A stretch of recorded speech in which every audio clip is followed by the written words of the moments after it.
Okay, I'm excited to kick off this week. This is Steve Livingston again. We're going to be talking a little bit about mindset.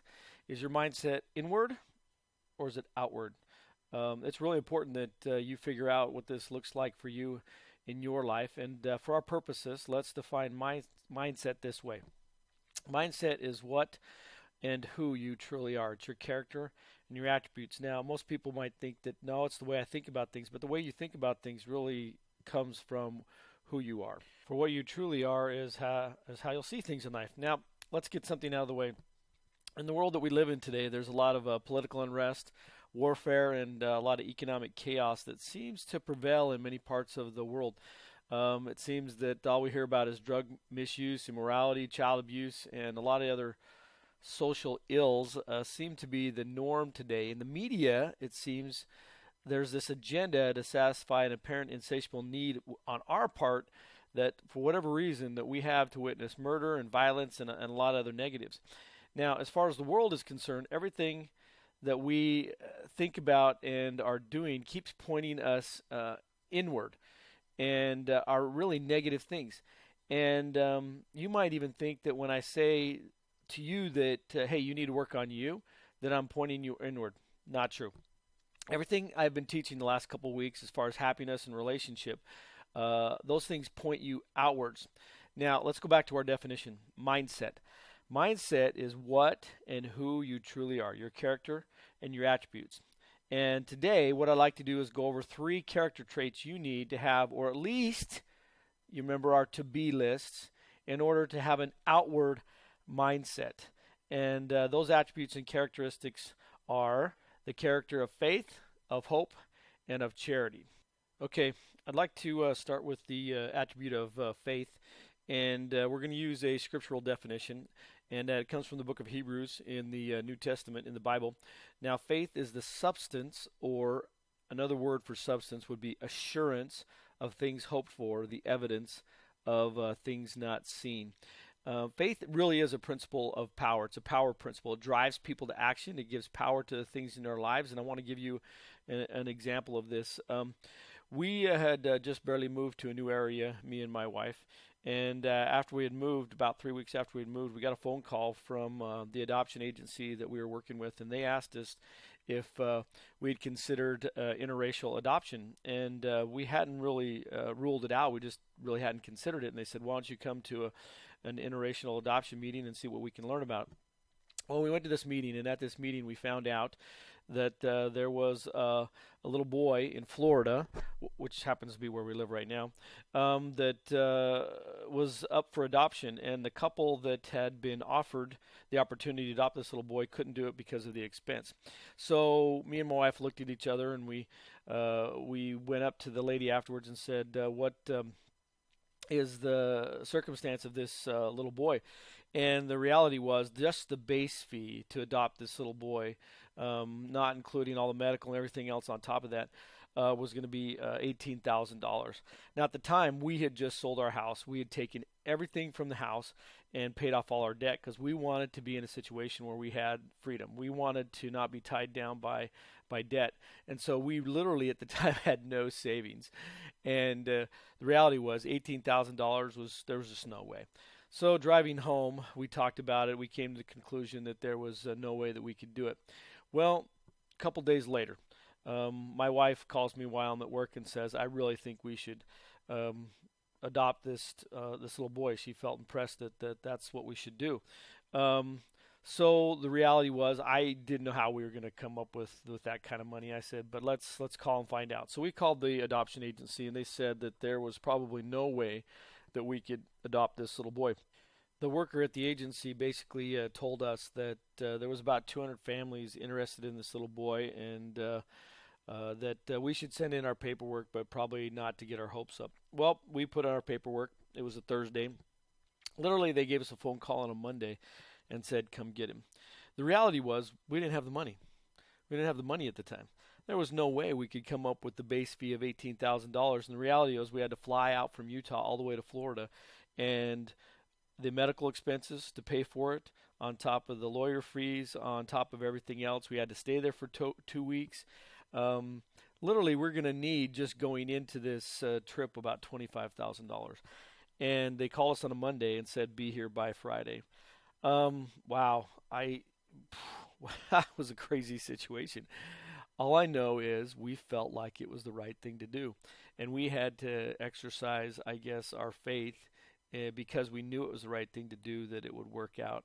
And I just need to tell you, and I won't explain the rest of the story, but the reality is that 4 days later, we had the money that we needed to end up adopting this little boy, our son, Isaiah.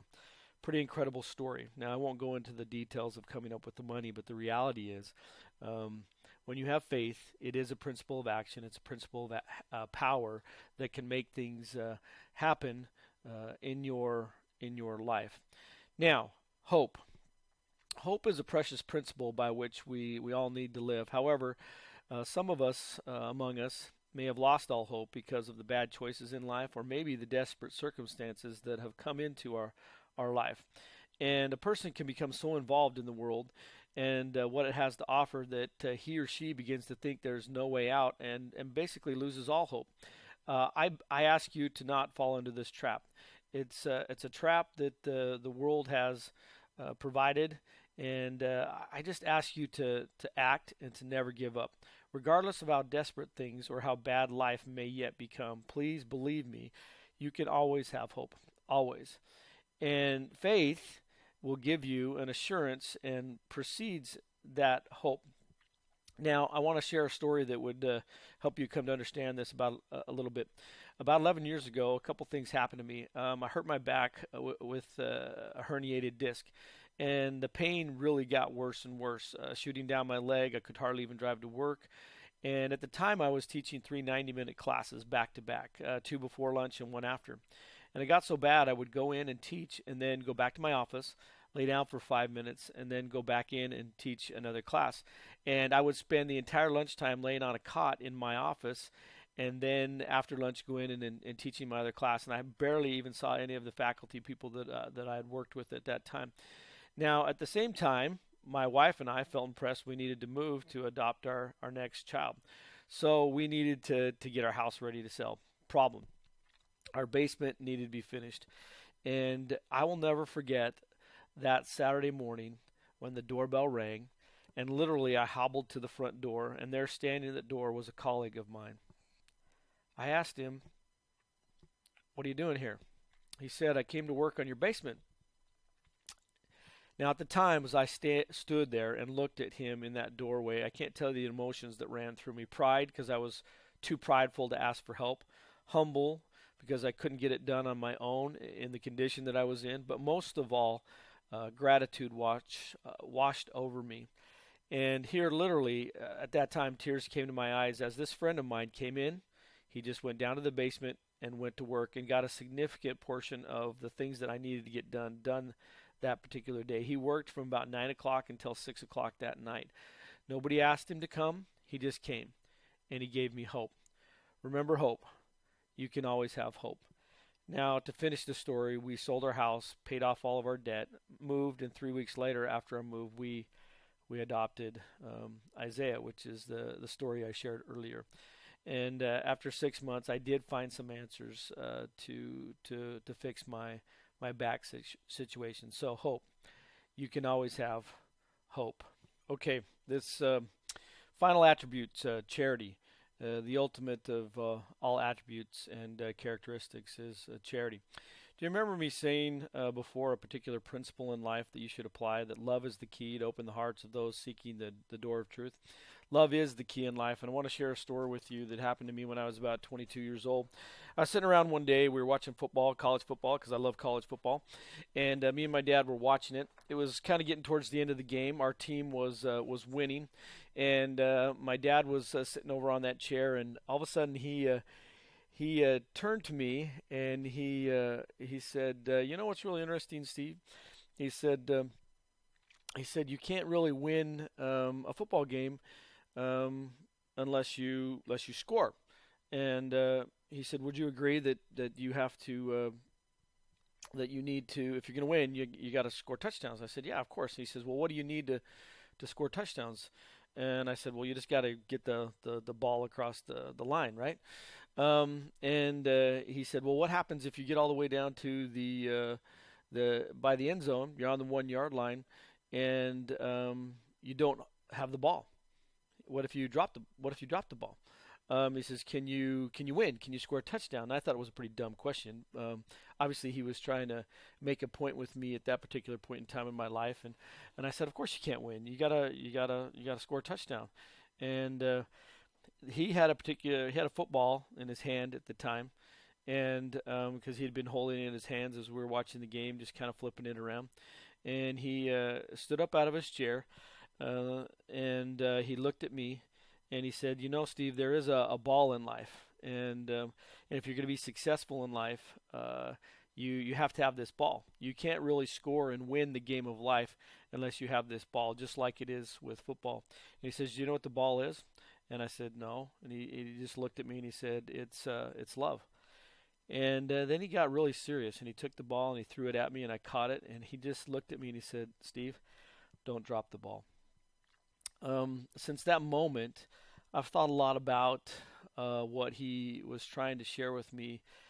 At that time, at a very young age, at 22, when he was talking about having success in life. And the reality is, he was trying to teach me that love is the key to a successful life, to love those around you, to realize that your relationships and your happiness and all those other things depend on your ability to love people. No matter their choices, no matter their decisions, but to love and to love deeply in your life, and that it is the key to success, and that you need to cultivate charity in your life no matter what happens, no matter what you have to endure, whatever you're going through, that you choose, make a conscious decision to have charity towards other people. And I would say to you what my dad said to me in life: if you want to have success, then you need to have love in your life, and don't drop the ball. Now, mindset. Let's go back to our principle of mindset so we can kind of finish off today. And the mindset for our purposes was and is what and who you truly are, your character and attributes. For what you truly are is how you're going to see things. It will be your mindset. And so the three characteristics that we all need to work towards and to invite into our life, these principles of power, are faith and hope and charity. And it is my hope and my faith that we can move into a better world, a world where individuals move forward in action. They have hope for better things, and that they treat the individuals around them with love and charity. And if we can all do that, we can make a decision, then we can have a huge impact, and we can change the mindset of the world. We don't have to give in to the things that are being crammed down our throat from the world, but we can have a huge impact in a real positive way. And so, mindset, get your mind focused on outward things, focusing outward and not inward. I'll say it again, focus outward and not inward. And that has to do with who you truly are. And I hope you'll remember that. And I look forward to speaking with you again, and you have a great day. All right, everyone, if you're enjoying the video blog, go ahead and subscribe below to this YouTube channel. Hey, if you've missed anything from the past, go out to stephenlivingston.org, and you'll find all the past blogs out there. And if you want to hook up on Facebook, go ahead and go to my Facebook page at The Livingstone Life, and like my page. Anyway, hope you're having a great day, and we'll talk to you later.